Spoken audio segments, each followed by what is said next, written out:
এতিয়া পাঠ তৃতীয় স্কন্ধ ভাগৱতৰ কপিল প্ৰভুৰ ভক্তিযোগ। কপিল প্ৰভুৱে মাতৃ দেৱহূতিক যি ভক্তিযোগ কৈছিলে, বৰ সুন্দৰ অধ্যায়, তাৰ ওপৰতে আমি আলোচনা আগবঢ়াম। এতিয়া মই প্ৰথমতেই এই ভাগৱত কেনেদৰে পৃথিৱীত প্ৰচাৰ হ'ল সেই সম্পৰ্কে অকণমান আলোচনা কৰিম বুলি ভাবিছোঁ। যিহেতু ইয়াত শিশুসকল আছে, যুৱক যুৱতীসকল আছে। যে ৰজা পৰীক্ষিত এদিন মৃগ চিকাৰ কৰিবলৈ গৈছিলে। হৰিণা পহুৰ পাছে পাছে খেদি যাওঁতে যাওঁতে ডাঠ হাবিত দুৰ্ঘোৰ অৰণ্যত প্ৰৱেশ কৰিলে। এইদৰে যাওঁতে যাওঁতে তেওঁ পিয়াহত অণ্ঠকণ্ঠ শুকাই গ'ল। খুব পিয়াহ লাগিলে। পানী বিচাৰি গৈ গৈ শৰ্মিক মুনিৰ আশ্ৰম পালেগৈ। সেই সময়ত শৰ্মিক মুনি ধ্যানস্থ অৱস্থাত আছিল। পানী পানী বুলি কেইবাবাৰো চিঞৰিলে ৰজাই। শৰ্মিক মুনি ধ্যানত থকাৰ কাৰণে ৰজাৰ মাতটো নুশুনিলে। তাতে খং উঠি ৰজা পৰীক্ষিতে কি কৰিলে, ইফালে চালে সিফালে চালে, ওচৰতে মৰা সাপ এডাল পৰি আছিলে। শৰ্মিক মুনিৰ ডিঙিত ধনুৰ আগেৰে আঁৰি থৈ গুচি আহিলে, মালা পিন্ধোৱাৰ দৰে। যেতিয়া শৰ্মিক মুনিৰ পুত্ৰ শৃংগী মুনিয়ে দেউতাকৰ এই দুৰৱস্থাটো দেখিলে, তেওঁ লগে লগে চণ্ডশাপ দিলে, যি মোৰ পিতৃক এই দুৰৱস্থা কৰিলে তেওঁক 7 দিনৰ ভিতৰত তক্ষকে দংশন কৰিব। এইটোৱে হ'ল ভাগৱত শুনাৰ প্ৰাক কথা। তাৰমানে ভাগৱত আৰম্ভ হৈছে এডাল মৰা সাপৰ পৰা, মনত ৰাখিব। শেষ হৈছে আকৌ এডাল জীয়া সাপত গৈ। ইয়াৰ তাত্ত্বিক দিশ আছে, আমি পিছত আলোচনা কৰিম। যেতিয়া ৰজা পৰীক্ষিতৰ কাণত এই খবৰটো পৰিল, প্ৰথম অৱস্থাত তেওঁ অকণমান ভয় খালে। স্বাভাৱিক কথা। আপোনাক যদি আজি এজন ভাল জ্যোতিষীয়ে কৈ দিয়ে, হেৰি আপোনাৰ কপালখনো চালোঁ, হাত দুখনো চালোঁ, অহা 7 দিনৰ ভিতৰত আপোনাক সাপে খুটিব বা সাপে খুটি মাৰিব, কেনেকুৱা লাগিব বাৰু আপোনাৰ? ভয় লাগিব নাই? ৰজা পৰীক্ষিতৰ সেই একেটা অৱস্থা হ'ল। দ্বিতীয়তে তেওঁ মনতে ভাবিলে, 7 দিনৰ ভিতৰত যিহেতু মই মৰিমেই, ৰাজ্যৰ ধন সম্পত্তিৰ কি প্ৰয়োজন আছে? এইবুলি তেওঁৰ পুত্ৰ জন্মেঞ্জয়ক ৰাজ্যভাৰ চমজাই কিজানি ইয়াৰ পৰা পৰিত্ৰাণ পোৱাৰ উপায় পাওঁ বুলি গংগা নদীৰ তীৰলৈ গুচি গ'ল। আৰু এই খবৰটো যেতিয়া পৃথিৱীত প্ৰচাৰ হৈ গ'ল, গোটেই ঋষিমুনিবিলাকে ৰজা পৰীক্ষিতক খবৰ কৰিবলৈ আহি সমবেত হৈছে। তেতিয়া ৰজা পৰীক্ষিতে ঋষিসকলক উদ্দেশ্যি মাত্ৰ এটা প্ৰশ্ন কৰিছিলে, যিটো প্ৰশ্নৰ উত্তৰে হ'ল দ্বাদশ স্কন্ধ ভাগৱত। মাত্ৰ এটাহে প্ৰশ্ন। আৰু সেই প্ৰশ্নটোৱে হ'ল সংসাৰতে সাৰ প্ৰশ্ন। বিশেষত কি কৰিবে ম্ৰিয়মান লোকে, ভীম ঋষি কহিউক মুত ঋষি লোকে। হে মহান ঋষিসকল, মোৰ দৰে যিসকল মৃত্যুমুখী লোক, সেইসকলে প্ৰকৃততে কি কৰা উচিত, অৰ্থাৎ মই এতিয়া কি কৰা উচিত? তেতিয়া ঋষিমুনিবিলাকে তেওঁলোকৰ নিজা নিজৰ মতবিলাক আগবঢ়ালে। শুনি মুনি সবে বোলে, যাৰ যে নমতি, কেহু বোলে পৰম তপতে পাই গতি। কিছুমান ঋষিমুনিয়ে ক'লে, হে ৰাজন, এতিয়া তপ কৰিব লাগিব। কিছুমানে ক'লে জপ কৰিব লাগিব, কিছুমানে ক'লে যজ্ঞ কৰিব লাগিব, কিছুমানে ক'লে তীৰ্থত স্নান কৰিব লাগিব। ভিন্ন ঋষি ভিন্ন মত আগবঢ়ালে। তেতিয়া ৰজা পৰীক্ষিতৰ মন বেছি চঞ্চল হৈ গ'ল। আছেহে 7টা দিন। তীৰ্থত কেনেকৈ স্নান কৰিম? তীৰ্থত স্নান কৰাৰ বিধান বোলে 12 বছৰ।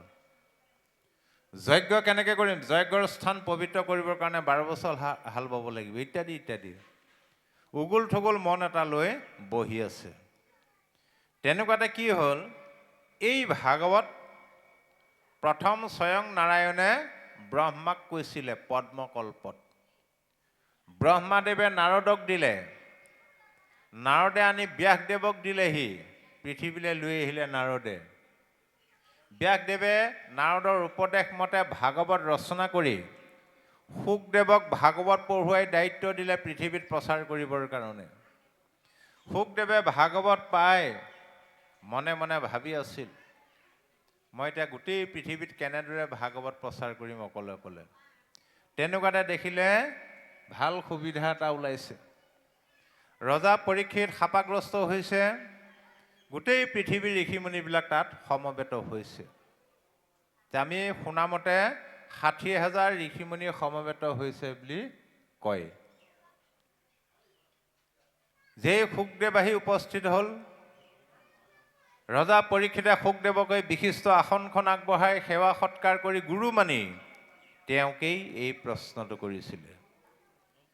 তেতিয়া শুকদেৱে একেভাষাইহে ক'লে, হে ৰাজন, এতিয়া কলিযুগ, কলিযুগত ভাগৱত ধৰ্মৰ বাদে আন ধৰ্ম কৰ্মই তোমাক গতি দিব নোৱাৰে। মই কৈ যাম, তুমি শুনি গ'লে হ'ল। মাত্ৰ ভাগৱত কৈ শেষ নোহোৱা পৰ্যন্ত জলৰ বাদে আন একো আহাৰ তুমি গ্ৰহণ কৰিব নোৱাৰিবা। ভাগৱত কৈ শেষ নোহোৱা পৰ্যন্ত তোমাৰ মনটো ভাগৱতৰ বাদে আনলৈ নিব নোৱাৰিব। সেইকাৰণে সাৱধান মনে শুনিব লাগে। ভাগৱত শুনি থকা অৱস্থাত যদি কেনেবাকৈ মনটো গৈ আছে ঘৰলৈ, বোলে বৰষুণ দিব, এতিয়া কাপোৰ সোপা মেলি থৈ আহিলোঁ, গুচি যোৱাই ভাল, ইয়াত থাকি লাভ নাই। একান্ত মনে শুনিব লাগিব, তেতিয়াহে লাভ হ'ব। আৰু এই ভাগৱত গ্ৰন্থ বিপৰীত গ্ৰন্থ, আন গ্ৰন্থৰ লগত নিমিলে। সেইকাৰণে এতিয়া কপিল প্ৰভুৱে মাতৃ দেৱহতীক কৈছে, মূৰ গুণ গণক শ্ৰৱণে তেতি ক্ষণ, নিষ্কামে মুহূৰ্ত যায় নিমজয় মন। মনটো আমাৰ সকামী, প্ৰাৰ্থনা কৰিলেও সেৱা ধৰিলেও কিবা এটা আশাতহে কৰে, নহয়নে বাৰু? আশা ভৰসা কৰিব নালাগিব। বিপৰীত গ্ৰন্থ বুলি কিয় ক'লে ভাগৱতক? আন গ্ৰন্থত, আন ধৰ্ম কৰ্মত ঈশ্বৰক সদায় বিচাৰে, প্ৰভু দিয়া দিয়া, মোক দিয়ে থাকা। কি লাগিব বোলে? ধনং দেহি, লক্ষ্মী পূজা, বিদ্যাং দেহি, সৰস্বতী পূজা, সুখং দেহি, শিৱ পূজা, মনোৰমা ভাৰ্যাং দেহি, ইত্যাদি ইত্যাদি। প্ৰভু দি থাকা দি থাকা দি থাকা। কিন্তু ভাগৱত গ্ৰন্থই কি ক'লে? হে প্ৰভু, এটা কথা মনত ৰাখিবা, মোক কিন্তু একো নালাগে। শিৱই ভগৱন্ত কৃষ্ণদেৱক যেতিয়া স্তুতি কৰিছিলে, স্তুতি কৰি কৈছিলে, হে প্ৰভু, মোক সাংসাৰিক সুখ ভোগ ধন পইচা পাতি মাটি বাৰী ঐশ্বৰ্য বিভূতি মোক একো নালাগে। মোক মাত্ৰ তোমাৰ চৰণত ভক্তি দিয়া আৰু মোক ভকতৰ সংগ দিয়া। অনমাগো সুখ ভোগ নলাগে মুকুতি, তোমাৰ চৰণে মাত্ৰ থাকো ভকতি। সজ্জনৰ সংগ নগো চুক সৰ্বক্ষণে, এতেহে ক প্ৰসাদ মাগো তোমাৰ চৰণে।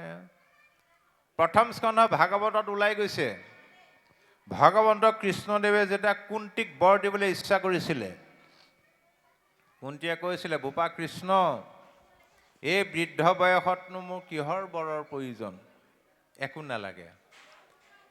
যদি তোমাৰ বৰ দিবলৈ একান্ত ইচ্ছা, মোক মাত্ৰ দুটা বৰ দিলেই হ'ব। বোলে প্ৰথমটো বৰ, সংসাৰত যিমান আপদ আছে বিপদ আছে মোকেই দি থৈ যোৱা। অ সেহি সেহি আপদ আমাৰ ভীমত, তোমাক দেখিবে পাওঁ যিটো আপদ কিয়নো বিপদ বিঘিনি কিয় বিচাৰিলে কুন্তীয়ে? যিমানে বিপদ বিঘিনি আহিব সিমানে বোলে মোৰ তোমালৈ মনত পৰি থাকিব। হয়ো হয়। এতিয়া বাৰু ভূমিকম্প এটা আহকচোন বাৰু, সকলোৱে কৃষ্ণ কৃষ্ণ বুলি চিঞৰ নেমাৰিবনে? সেইকাৰণে বিপদ বিঘিনি আহি থাকিব লাগে, ভাল। কিন্তু কুন্তীয়ে বিপদ বিঘিনি বিচাৰিলে। এতিয়া বৰ্তমানৰ আই মাতৃসকলে কি বিচাৰিব বাৰু? গধূলি ঘৰলৈ গৈ আছে, বাটতে কৃষ্ণ ওলাই সুধিলে যে আই মাতৃসকল তোমালোকে মোক ভক্তি কৰি আহিছা, পৰম সন্তুষ্ট হৈছোঁ, কি বৰ লাগে কোৱা। কি বিচাৰিব আপুনি? প্ৰথম বয়সস্থ আইসকলে ক'ব মোক ধুনীয়া গাভৰু ছোৱালী বনাই দিয়া, প্ৰথম বৰ সেইটো ল'ব। তাৰপিছত অভাৱ অনাটনৰ কথা ক'লে, কৈ শেষ আৰু ভগৱন্ত কৃষ্ণ হ'ব বাৰু বুলি যাবলৈ ওলাওঁতে আকৌ মাতিব পিছফালৰ পৰা। আকৌ কি হ'ল বোলে, নাতি পোৱালিটোৰ কথা ক'বলৈ থাকিলোৱে, তাকো কিবা এটা দি থৈ যোৱা। আমি সকামী, সেইকাৰণে ভাগৱতে আমাক ক্ৰিয়া কৰা নাই। আজি দেৱব্ৰত শইকীয়াই যদি ঘোষণা কৰিলেহেঁতেন, ইলেকশ্যন আহি আছে নহয়, বোলে ওপৰ নাজিৰা আমুক নামঘৰত পুৱা 10 বজাৰ পৰা সকলোকে চেক বিতৰণ কৰা হ'ব, ইয়াত 5টাৰ পৰা মানুহ নধৰা হৈ থাকিম, ব্যাখ্যাকে আহিব নাপালোহেঁতেন, হয়নে নহয়? কিন্তু অমৃত খাবলৈ আমাৰ সময় নাই, কাৰণ ইয়াৰ প্ৰতি আমাৰ স্পৃহা নাই। স্পৃহা লাগিব ভক্তিৰ প্ৰতি। তাৰপিছত দ্বিতীয়টো বাৰ, হে কৃষ্ণ, মই যিমান বিপদত পৰিলেও মোৰ মনটোৱে তোমাৰ দুখানি চৰণ এৰি যাতে অন্য দেৱ দেৱতালৈ ধাৱবান নহয়। আন দেৱ ধৰ্ম ক নযাও ক মোৰ মতি, সদায় থাকো ক মাত্ৰ তোমাত ভকতি। আন দেৱ ধৰ্ম ক নযাও ক মূৰমতি, তোমাৰো চৰণে হওক নিৰন্তৰে ৰতি। যেনেদৰে গংগা নদী সাগৰৰ অভিমুখে বৈ যাওঁতে সেই গংগাক বিভিন্ন জাজিয়ে বাধা দিয়ে, সেই জাজিৰ বাধা অতিক্ৰম কৰি যেনেদৰে গংগা নদী সাগৰত পৰেগৈ, যেন জাজি গংগা ক নিৰোধ কৰে যদি, তথাপিতো সাগৰত পৰে দেৱ নদী। এৰাম সেইদৰে বিঘ্নিকো নগনি মোৰ মন, সদায় স্মৰোক মাত্ৰ তোমাৰ চৰণ। সেইদৰেই মোৰ মনৰূপী গংগা নদীখন তোমাৰ চৰণৰূপী সাগৰখনলৈ বৈ যাওঁতে সংসাৰৰ বিভিন্ন বিপদ বিঘিনিয়ে বাধা দিব, সেই বিপদ বিঘিনি নেওচি যাতে মোৰ মনটো সদায় তোমাৰ চৰণত মজি থাকে। এইটো হ'ল নিষ্কাম। বিচৰাটো হ'ল সকাম। মনত ৰাখিব, সকাম ভক্তিত ভগৱন্ত তুষ্ট নহয়। সেইকাৰণে কপিল প্ৰভুৱে ক'লে, হে মাতৃ নিৰ্গুণ ভকতি এহি কহিলো বুজাই, মই সময়টো ভক্তি এৰাই এৰি নাই। এৰাম যেন গংগা জলসমূদ্ৰত পৰে যাই, নিৰ্গুণ ভকতি এহি কহিলো বুজাই। কপিল প্ৰভুৱে মাতৃ দেৱহতীক প্ৰথমতে সগুণ ভক্তিৰ বিষয়ে ক'লে। সগুণ ভক্তিৰ বিষয়ে কৈ এতিয়া কৈছে, হে মাতৃ ভক্তি প্ৰকৃততে এবিধেই, আৰু সেইবিধ ভক্তিৰ নামেই হ'ল নিৰ্গুণ ভক্তি। এতিয়া নিৰ্গুণ ভক্তি কাক বোলে যদি আপোনাক কোনোবাই প্ৰশ্ন কৰে, এটা বাক্যৰ উত্তৰ দিব পাৰি নামঘোষাৰ পৰা। মহাপুৰুষ শ্ৰী শ্ৰী মাধৱদেৱে এজনা ঘোষাতেই নিৰ্গুণ ভক্তিৰ বিষয়ে স্পষ্ট সিদ্ধান্ত দি দিলে। তজুগুণ নাম হৰি কেৱলে নিৰ্গুণ মাত্ৰ আৱৰ সমস্তে গুণময় এতে কজানিয়া হৰি তোমাৰ নামক মাত্ৰ কৰিলো সাৰ কৃপাময়। হে প্ৰভু, তোমাৰ গুণনামে হ'ল নিৰ্গুণ। তোমাৰ গুণনামৰ বাদে বাকী যিমানবিলাক ধৰ্ম কৰ্ম আছে সকলো গুণময়। এই কথাটো জানি মই তোমাৰ নামকেই সাৰ হিচাপে ললো। ভগৱন্ত কৃষ্ণদেৱ যেতিয়া বৈকুণ্ঠলৈ গ'ল, বৈকুণ্ঠলৈ যাওঁতে দুটা বস্তু লগত লৈ গ'ল। আমাৰ কাৰণে এটা বস্তু থৈ গ'ল। একেবাৰে সহজ সৰল অসমীয়া ভাষাত ক'বলৈ হ'লে দুটা টোপোলা লৈ গ'ল, আমালৈ এটা টোপোলা থৈ গ'ল। এতিয়া বাৰু আমি লৈ যোৱা দুটাত গুৰুত্ব দিব লাগে নে থৈ যোৱাটোত বেছি গুৰুত্ব দিব লাগে? ভাবক। থৈ যোৱাটোত। বহুতে কথাটো উপলব্ধি নকৰি থৈ যোৱাটোত গুৰুত্ব নাই, লৈ যোৱা দুটাত গুৰুত্ব দিয়ে। সেইকাৰণে সমাজ খেলি মেলি দিয়ে। সৰহসংখ্যক লোকে লৈ যোৱা দুটাত গুৰুত্ব দিয়ে, আৰু এইটো স্বাভাৱিক কথা। আপুনি যদি বৰশী টোপাই পাইছে, বৰশীত যিকেইটা মাছ আহে সেইটোত গুৰুত্ব নাথাকে। বৰশীৰ পৰা সুলকি যোৱাটোতহে গুৰুত্ব থাকে। বৰ ডাঙৰ মাছ আছিলে, ভাল মাছ আছিলে। গতিকে মানুহৰ লৈ যোৱা দুটাত গুৰুত্ব। বোলে কি লৈ গ'ল আৰু কি থৈ গ'ল?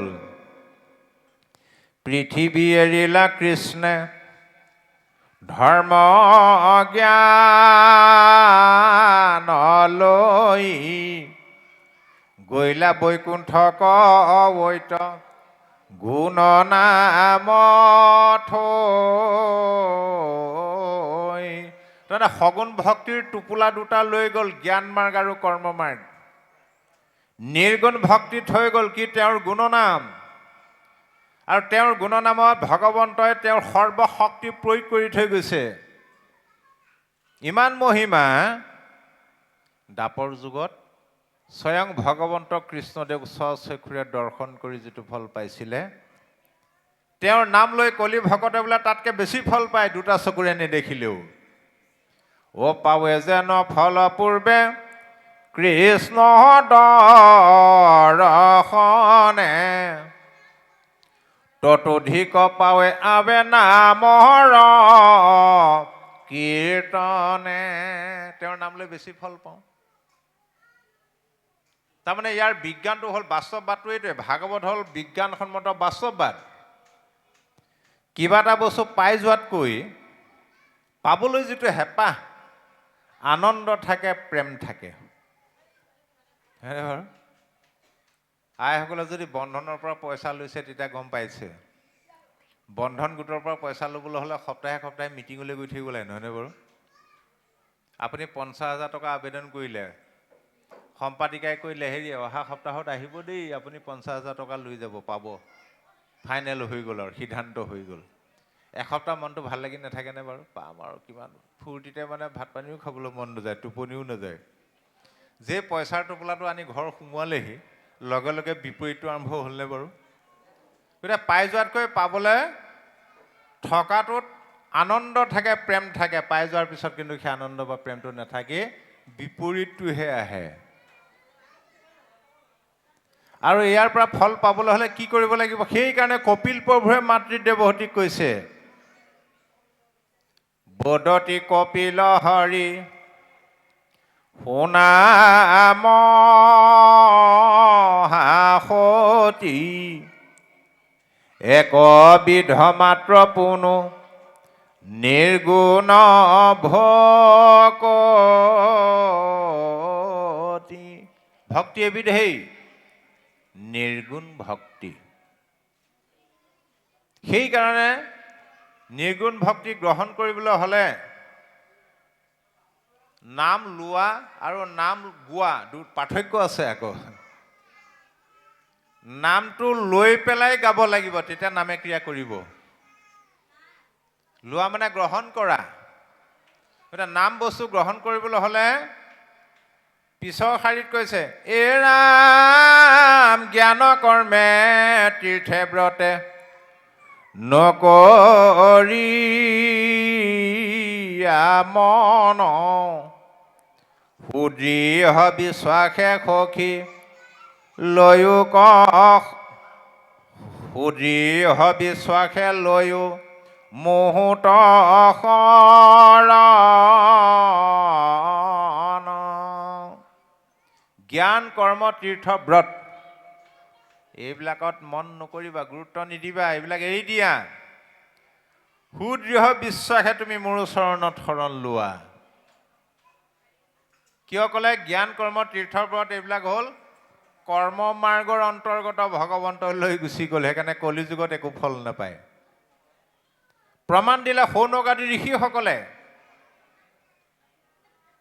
শুকদেৱে পৰীক্ষিতক যেতিয়া ভাগৱত কৈছিলে, তাৰ 230 বছৰৰ পিছত পদ্মপুৰাণ উত্তৰ খণ্ডৰ ভাগৱত মাহাত্ম্যৰ মতে 230 বছৰৰ পিছত সৌনক আদি 28,000 ঋষিমুনিয়ে ভাগৱত শুনিছিলে সূতৰ মুখেদি।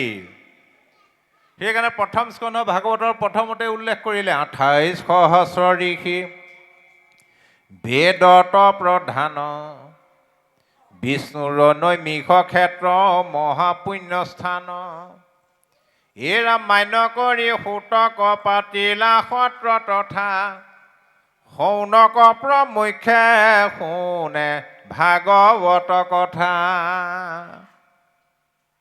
230 বছৰৰ পিছত সৌনক আদি ঋষিসকলে এদিন আলোচনা কৰিলে যে আমি তপ জপ যাগ যজ্ঞ পূজা পাতল কৰি মানসিক শান্তি পোৱা নাই। গতিকে তেতিয়াই কোৱা শুনিছিলোঁ শুকদেৱে পৰীক্ষিতক, কলিযুগত বোলে ভাগৱত শুনিলেহে গতি লাভ কৰিব পাৰি, মানসিক শান্তি পায়। এই বুলি আলোচনা বিলোচনা কৰি বোলে ভাগৱত কোনে ক'ব? বোলে শুকদেৱে সূতদেৱক দায়িত্ব দি থৈ গৈছে। এই বুলি সূতক আমন্ত্ৰণ কৰি আনিলে নৈমিষাৰণ্যলৈ। আমন্ত্ৰণ কৰি আনি কি বুলি কৈছে? সৌনক বদতি শুনা সূত মহামানী পৰম পাতকী কলি পাইলেহে নজানি। হে মহামানী সূত, পৰম পাতকী কলিযুগ বুলি জানি আমি কি কৰিলোঁ? আৰম্ভিলো যজ্ঞয়াসী সহস্ৰ বৎসৰ হোম ধূম্ৰে ধূম্ৰ বৰ্ণ ভৈল কলেবৰ। 1000 বছৰ আমি যজ্ঞ কৰিলোঁ। যজ্ঞৰ ধোঁৱা লাগোতে লাগোতে গোটেই গাটোৱে ধোঁৱা বৰণীয়া হৈ গ'ল। আৰু এটা কথা প্ৰমাণ পালোঁ, কি? যিটো কৰ্ম কৰোৱাত নাহিকে বিশ্বাস আপোনাৰ আয়ুক কৰিলোঁ ব্যৰ্থে নাশ। যিবিলাক ধৰ্ম কৰ্ম কৰিছিলোঁ সেইবিলাকৰ প্ৰতি আমাৰ সম্পূৰ্ণ বিশ্বাসটো নাছিল। বিশ্বাস নোহোৱাকৈ কৰ্ম কৰাৰ কাৰণে আমাৰ আয়ুটো এনেই গ'ল। সেইকাৰণে যিবিলাক কৰ্মত আপোনাৰ বিশ্বাস নাথাকে তাৰ পৰা আপুনি একো ফল নাপায়। আকৌ কি হ'ল? কৃষ্ণতে অৰ্পিয়াই আমি কৰোঁ কৰ্ম যত তাতো নানা বিঘ্নি আছে জানিলো মনত।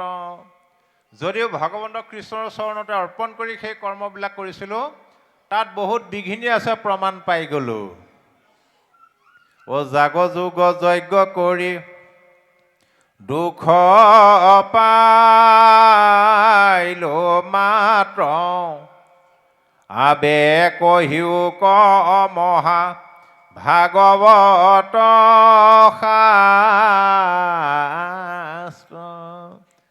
জাগ যোগ যজ্ঞ কৰি কেৱল কষ্টহে পালোঁ, ক্লেশ পালোঁ, দুখ পালোঁ। গতিকে আমাক এতিয়া ভাগৱত কোৱা, যাতে শ্ৰৱণ মাত্ৰকে যেন হওঁ কৃত্য। ভাগৱত শুনাৰ লগে লগে যাতে আমি কৃত্য হওঁ। কৰ্ম তই আমাৰ ভাগ্য ভাগিল বিশ্বাস। কৰ্মটো আমাৰ ভাগিল বিশ্বাস বিঘিতি আতয় শেষ। হোম ধূম্ৰে ধূম্ৰ ভৈলন্ত শৰীৰ পাইলো মাত্ৰ মহাক্লেশ। গতিকে আমি ক্লেশ পালোঁ। সেইকাৰণে কপিল প্ৰভুৱে কৈছে এইবিলাক জ্ঞান কৰ্ম বাদ দিয়া, তীৰ্থ ব্ৰত এইবিলাকো বাদ দিয়া। তীৰ্থৰ কথা ক'লে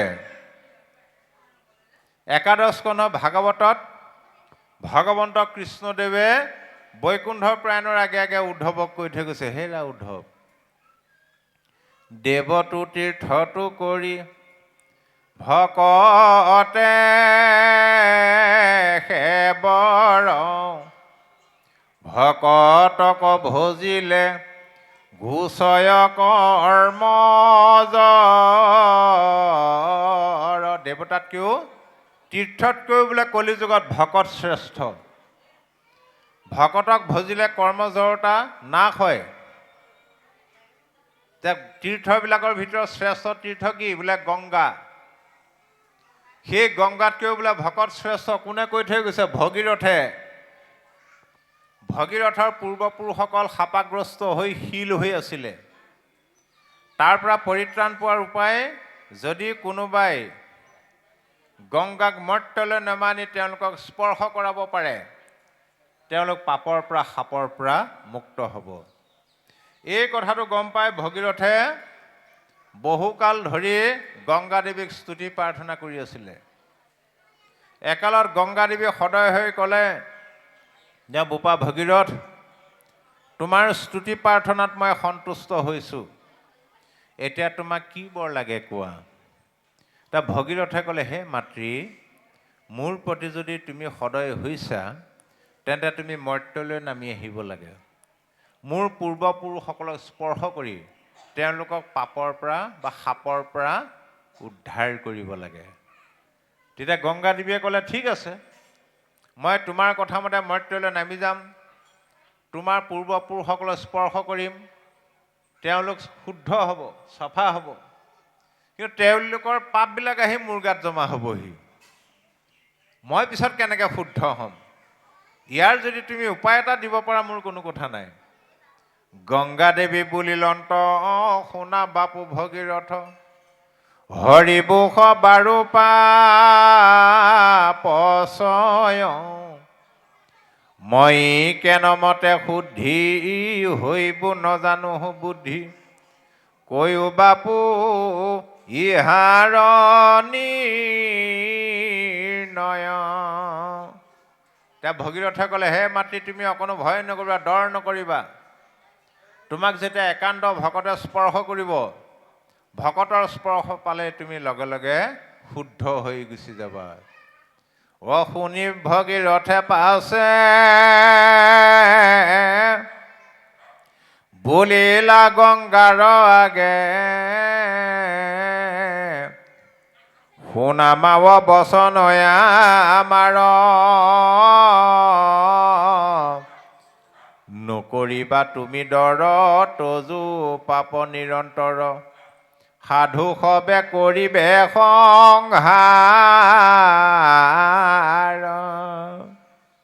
গতিকে ইয়াত কপিল প্ৰভুৱে ক'লে, জ্ঞান কৰ্মে তীৰ্থে ব্ৰতে নকৰিবা মন। যিমান ব্ৰত কৰিলোঁ ঈশ্বৰক নেপায়। মাত্ৰ কি কৰিব লাগিব? সুদৃঢ় বিশ্বাসে লৈও মুহূৰ্ত শৰণ। ভগৱন্তত শৰণ ল'ব লাগিব। কেনেদৰে? বোলে সুদৃঢ় বিশ্বাসে। কিয়নো বিশ্বাসে হ'ল নামৰ কক্ষা। বিশ্বাস নভৰিলে নামে নকৰন্ত ৰক্ষা।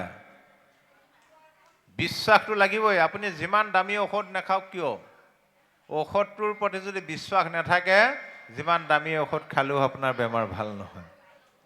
বিশ্বাসেৰে কম দামী ঔষধ এটা খালেই ভাল হৈ যাব। বিশ্বাসটো কেনেকুৱা? বোলে সুদৃঢ়।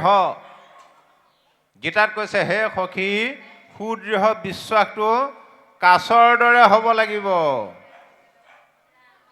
যেন কুৰ্মে ততে ডিম্ব, থৈয়া জলে বনছে শ্ৰদ্ধা ভাৱে মনে বান্ধছে প্ৰভু শিশুসানছে। কাছই বোলে কণী পাৰে বালিত, উমনি দিয়ে পানীৰ পৰা। নিজৰ ওপৰত এনেকুৱা এটা সুদৃঢ় বিশ্বাস আছে যে মই পানীৰ পৰা মনেৰে কণীকেইটাৰ কথা ভাবোঁতে ভাবোঁতে ভাবোঁতে ভাবোঁতে পাৰত থকা কণী ফুটি পোৱালি জগিবই। ঠিক সেইদৰে উদ্ধৱে কৈছে, হেৰা উদ্ধৱ, কৃষ্ণদেৱে কৈছে, সেইদৰে মূৰৰ ৰূপ চিন্তিয়া থাকয় মুহুৰ স্বৰূপ সিটো অৱশ্যে পাবয়। বিষয়ৰূপী পানীত থাকিলেও খাওঁতে বওঁতে উঠোঁতে বহোঁতে শয়নে সপোনে যেতিয়া মোকেই ভাবি থাকিব, তেওঁ মোৰ স্বৰূপটো লাভ কৰিব পাৰে। এটা পুখুৰীত, বিশ্বাসটো চাব দেই, এটা পুখুৰীত এডাল সাপ আৰু এটা মাছৰ সখী আছিলে। সাপে সদায় ফুটনি মৰা কথা কয় মাছৰ আগত, হেৰা সখী, তোমাৰ লগততো মই কি সখীটো পাতিলোঁ বোলে, কিয়? তোমাক দেখিলে মানুহ হাতৰ পৰা দৌৰি আহে, খেদা মাৰি আহে ধৰিবলৈ। মোক দেখিলে কিন্তু মানুহ আঁতৰতে পলায়, কিয়নো মোৰ গাত ইমানেই বিষ আছে, মই কামুৰিলে মানুহ এক মুহূৰ্তও জীয়াই থাকিব নোৱাৰে। যেতিয়া সদায় একেটা কথাকে ক'বলৈ লাগিলে, এদিন মানে মাছৰ খং উঠিলে। খং উঠি সাপক উভতি ধৰিলে, হেৰা সখী, তুমি সদায় তোমাৰ কথাকেই কৈ থাকা, আজি মোৰ কথা শুনা। বোলে তোমাৰনো ক'বলৈ কি আছে? বোলে শুনা, তুমি কামুৰিলেও যদি মানুহ বাচি থাকে, মই কামুৰিলে কিন্তু মানুহ এক মুহূৰ্তও জীয়াই থাকিব নোৱাৰে। আৰু সাপটো থতমত খাই গ'ল, মাছৰ গাতনো কিহৰ বিষটো আছে? খং উঠিলে, প্ৰমাণ দিব পাৰিবা? বোলে পাৰিম। ঠিক আছে। কেইদিনমানৰ পিছত সেই পুখুৰীটোলৈ মানুহ এজনে কেঁকুৰা গাঁতত মাছৰ গাঁতত হাত ভৰাই ভৰাই আহি আছে। এতিয়া সাপে লৰালৰিকে মাছক লগ ধৰি ক'লে, ব'ল আমি একেটা গাঁততে সোমাই থাকোঁ। সি যে মানুহজন আহি আছে, যেতিয়া গাঁতত হাত ভৰাব, প্ৰথম কামোৰটো মই মাৰিম। কামোৰ মৰাৰ লগে লগে তুমি ওলাই মানুহটো চাবা, দেখিবা যে সি মৰিবলৈ চটফটাই আছে। মাছে ক'লে, হ'ব, কোনো কথা নাই, কথামতে কাম। মানুহজনে গাঁতত হাত ভৰাই দিলে, সাপে দিলে খুট মাৰি। খুট মৰাৰ লগে লগে মাছটোৱে সঁচাকৈ মৰিব নেকি বুলি মানুহটো মুখৰ আগলৈ ওলাই চালে। মানুহটোৰ আকৌ চকু পৰিলে মাছটোৰ ওপৰত। মনে মনে ভাবিলে, অহ, মোক মাছেহে কামুৰিলে, কথাটো গুৰুত্বই নিদিলে। তাৰপিছত ক'লে, মাছে ক'লে, হেৰা সখী, মই নিজ চকুৰে দেখিছোঁ তুমি কামোৰাৰ লগে লগে। মানুহটোৱে কোনো গুৰুত্বই নিদিলে। কিন্তু এইবাৰ মই কামোৰটো মাৰিম। কামোৰ মৰাৰ লগে লগে তুমি মানুহটো ওলাই দেখিবা যে সি মৰিবলৈ চটফটাই আছে। বোলে হ'ব। সেইবাৰ গাঁতত হাত ভৰাই দিলে, মাছে দিলে কামোৰ মাৰি। কামোৰ মৰাৰ লগে লগে সাপটোৱে মানুহটোৰ মুখৰ আগলৈ ওলাই চালে, মানুহটোৰ চকুটো পৰিলে সাপটোৰ ওপৰত। মনে মনে ভাবিলে, মোক আজি সাপে খুটিলে, সেইটো ধৰ ধৰ মাৰ মাৰ লাগিলে। এইটোকে কৈছে বিশ্বাস। আৰু এই কথাটো গীতাত কৈছে। গীতাৰ পৰমাৰ্থ তত্ত্ব কপিল প্ৰভুৱে মাতৃ দেৱহতীক কৈ দিলে, নিৰ্গুণ ভক্তি ল'বলৈ হ'লে প্ৰথম লাগিব শৰণ। এতিয়া খেতিৰ দিন আহি আছে নহয়, কৃষকসকল এতিয়া খেতিত নামিছে আৰু, নহয়নে বাৰু? যদি কঠীয়াটো নাথাকে খেতি কৰিব পাৰিব নোৱাৰে, বীজটো লাগিবই। বীজ নহ'লে যেনেদৰে যিকোনো খেতি কৰিব নোৱাৰি, এই ভক্তি কৰিবলৈ হ'লেও, ভক্তিৰূপী খেতি কৰিবলৈ হ'লেও তাৰ বীজটো লাগিব। ভক্তিৰ বীজটো কি? ভকতিৰ বীজ শৰণে নিজ প্ৰেমানন্দতাৰ ফল শৰণ বিনাই ভকতি কৰৈ এৱা ঘতে যেন জল। ভক্তিৰ বীজ হ'ল শৰণ। শৰণৰ মহাফল কি? প্ৰেমানন্দ। গতিকে প্ৰেমানন্দ আহিবলৈ হ'লে আনন্দ আহিব লাগিব প্ৰথম, শেহতহে প্ৰেমানন্দ। সেইকাৰণে ভাগৱতৰ ভাটোৱে কৈছে ভা দীপ্ত সচিদানন্দ, গটোৱে কৈছে গতি ৰৈছে অলৌকিকী, ৱটোৱে কৈছে ৱৰিশ্বৰ্য সৰ্বশাস্ত্ৰ নাম, তটোৱে কৈছে তৌৰিব ভৱাৰ নৱম ইতি ভাগৱত। ভাগৱত পঢ়ি থাকিলে নহ'ব, ভাগৱত শুনি থাকিলেই নহ'ব, ভাগৱত শুনিবা পঢ়ি ভাগৱতৰ কথাবিলাক ভাবিব লাগিব। গাখীৰতে ঘিউ থাকে, গাখীৰ এগিলাচ হাতত লৈ যদি আঙুলিৰে লৰাই থাকে ঘিউটো পাব জানো? নিৰ্দিষ্ট প্ৰক্ৰিয়াৰে মঠিব লাগিব। গতিকে আমি শাস্ত্ৰ চৰ্চাটো হ'ব লাগিব গৱেষণামূলক, তেতিয়াহে ইয়াত থকা ঘিউটো পাম। গৱেষণামূলকভাৱে অধ্যয়ন কৰিব লাগিব, তাক ভাবিব। অকল শ্ৰৱণ কীৰ্তন কৰিলে নহ'ব, তাৰ ৩ নম্বৰটো লাগিব, কি বোলে? স্মৰণ। কথাবিলাক খাওঁতে বওঁতে উঠোতে বহোঁতে ভাবি থাকিব লাগিব, ভাবিলেহে ভাবক পাব। কি হ'ব ভাবিলে? মনলৈ এটা আনন্দ আহিব প্ৰথম, সেই আনন্দই ব্ৰহ্ম, ব্ৰহ্মই কৃষ্ণ। আপুনি বাস্তৱত চাব পাৰে, যাৰ মন সদায় আনন্দত থাকে তেওঁ মাছ মাংস ঘিউ মৌ জুতি লগাই খাব নালাগে, অকল মচুৰ দালি পানী আলু পিটিকাই খাওকচোন বাৰু আনন্দ মনেৰে, ঈশ্বৰে যি মিলাইছে বুলি। স্বাস্থ্য কিমান সুন্দৰ হ'ব, নিৰোগী হ'ব। যাৰ মন সদায় আনন্দত থাকে তেওঁলোকৰ বেমাৰ আজাৰো কম, নহয়নে বাৰু? আমাৰ বয়সস্থ বাপসকলক চাবচোন, ৰাতি দিন আনন্দ মনেৰে ভাগত বহি ঘূৰি ফুৰে, বুঢ়া কাললৈকে ডেকাই হৈ নাথাকেনে বাৰু? স্বাস্থ্য পাতি সুন্দৰ হৈ থাকে। আজিকালি ডেকা ল'ৰা গাভৰু 30 বছৰ পাৰ হোৱাৰ পিছত ৰসগোল্লা খাব নোৱাৰে, কিন্তু আমাৰ 90 বছৰীয়া ভকতজনেও ৰসগোল্লা 2-3টা খাব পাৰে। কেলে বাৰু? আনন্দ। আজি ৰাতি ভাগৱত শুনি আনন্দ মনেৰে টোপনি ক্ষতি কৰক, মুখৰ উজ্জ্বলতা বাঢ়িবহে, অকণো পুতুকা নপৰে। কিন্তু মেডিকেলত গৈ বেমাৰী ৰখি টোপনি ক্ষতি কৰকচোন বা একে ৰাতিয়ে চকু গৈ ক'ৰবাত পাবগৈ, হয়নে বাৰু? যিসকল আই মাতৃয়ে ঈশ্বৰৰ নাম গুণ গাই মনটো আনন্দত ৰাখে, সেইসকলক লক্ষ্য কৰিবচোন বাৰু, বিউটি পাৰ্লাৰলৈ যোৱাৰ কোনো প্ৰয়োজন নাই, এনেই ধুনীয়া হ'ব দেখিব। খালি মনটো আনন্দত ৰাখক। আনন্দই ব্ৰহ্ম, ব্ৰহ্মই কৃষ্ণ।